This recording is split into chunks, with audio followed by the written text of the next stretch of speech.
aquí está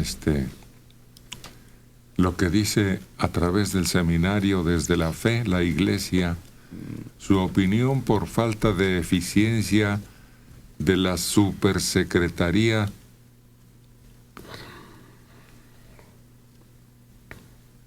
La segunda fuga de Joaquín muestra que la Secretaría de Gobernación es incapaz de cumplir con sus tareas, entre las que debiera garantizar la seguridad nacional y pública en el país. La comparecencia de la Secretaría de Gobernación, desnaturalizada para imponer criterios porque actúan como organismos políticos, como aparatos policial. La Supersecretaría muestra ineficacia en sus acciones de seguridad pública y la efectividad del sistema de inteligencia. Hace unos días la Supersecretaría vino a ser minisecretaría en torno al penal del Altiplano. Ya nada más esa burla faltaba. Pues ya todos los demás juicios populares los condenaron. Y cuando regresó el presidente, yo dije, ahora sí, ante su primer comparecencia ante el Tribunal de la Inquisición, que es la televisión, dije, ahora sí, van a cortar cabezas, van a regañar, van a poner a cada quien en su lugar, van a castigar a quienes tuvieron distracción o nada. No. Con coraje no se arreglan las cosas. ¿O qué dijo? Enojando. Con ira. Con ira. Ira. Sí. Pero es que no es ira, es indignación. Si se pierde la capacidad de indignación ante las injusticias o entre las pifias, se pierde la dignidad. No es ira. Pero ni siquiera es ira por que se haya ido el Chapo. Yo creo que entre la gente que he visto es más gusto que se haya ido el Chapo. El problema es que nos damos cuenta que el penal no lo pueden controlar. Entonces que nuestra colonia se va a ir al hoyo, que estamos fregados, que la economía te va a ir a la fregada porque esos cuates no controlan un penal. Si no controlan un penal, no van a controlar nada más. Si ahí no aplican la justicia, si ahí no limpian de corrupción, si ahí no hay protocolos, ¿qué esperamos de todo lo demás que sucede en un país? Pues nada, que no vamos a avanzar. Eso es lo que da desesperación, eso es lo que da ira, eso es lo que da tristeza. Claro. No que el Chapo se haya salido por un túnel.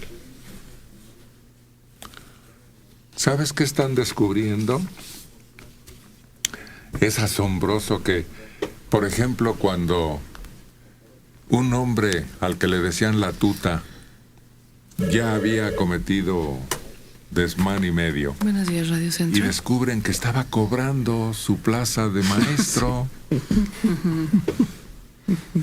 ¿Cómo se les puede escapar eso? Bueno, pues aquí hay otra situación garrafal.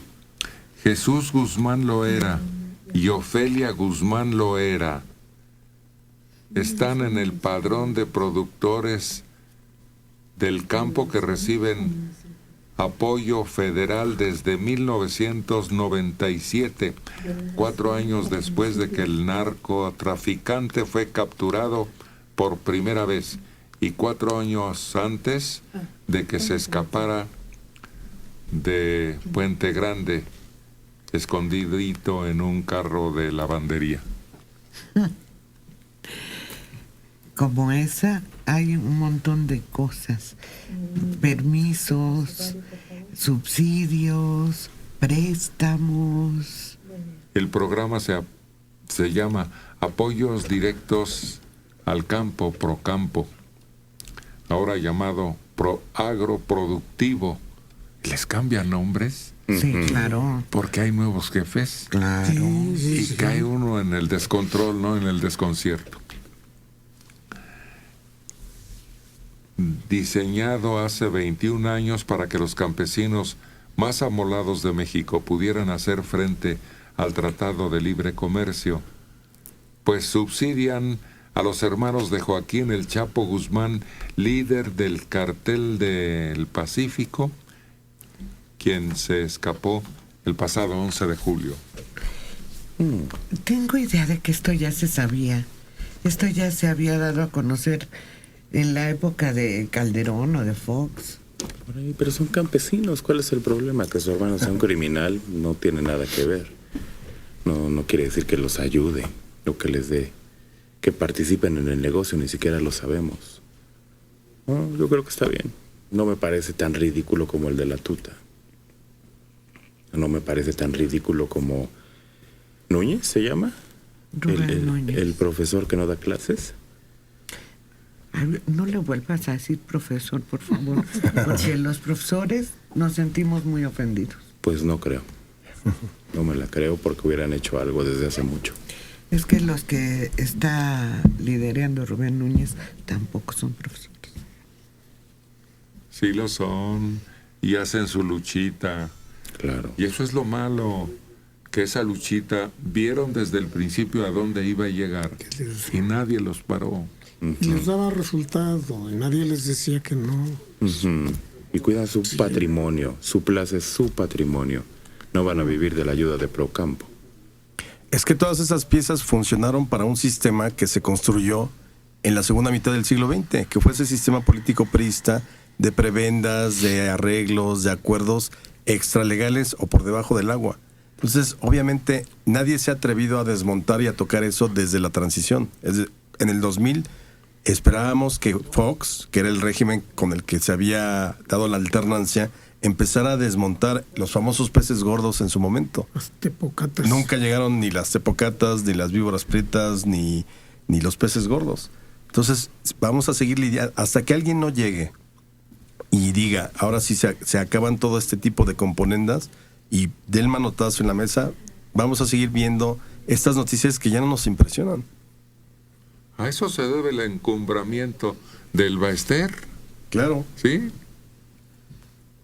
Sí, Por ese camino llegó. exactamente. Pues antes era Jongitud. Ella quita a otro cacicazo que era Jongitud. Pero es que todos ellos votan. Y ahí está donde les utilizan. Exactamente. Pero ella no lo quita.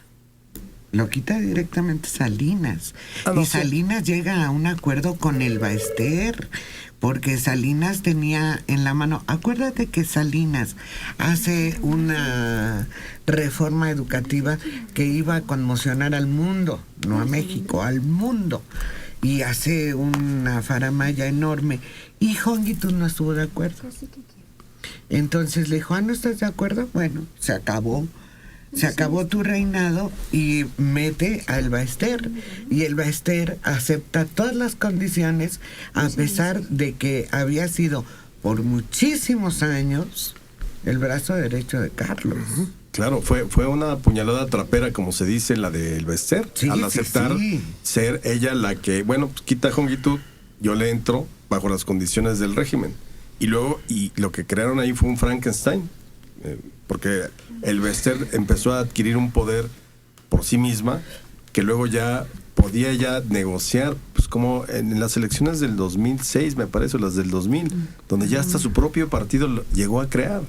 Nadie sabe para quién trabaja. Exacto. Cayó en brazos de Calderón Hinojosa Sí, sí, sí. y lo llevó a la silla. Lo seguía sirviendo y se mantuvo. En 2006 entonces. Pero en el momento en que da un indicio ahí de disidencia o de que no va a estar de acuerdo con algo, se acabó. Renunció. La renunciar. Y es que Carlos Jongitud se opuso a la reestructura de la Secretaría de Educación Pública, en la que borraron así el Consejo Nacional Técnico de la Educación, y modificó toda la estructura educativa a través de los libros de texto. Y además, lo que hizo Carlos Salinas de Gortari es someter a concurso los libros de texto, cuando él subsidió, desde la presidencia, se subsidió la hechura de los libros de texto. No, es que fue Y para eso era el Consejo.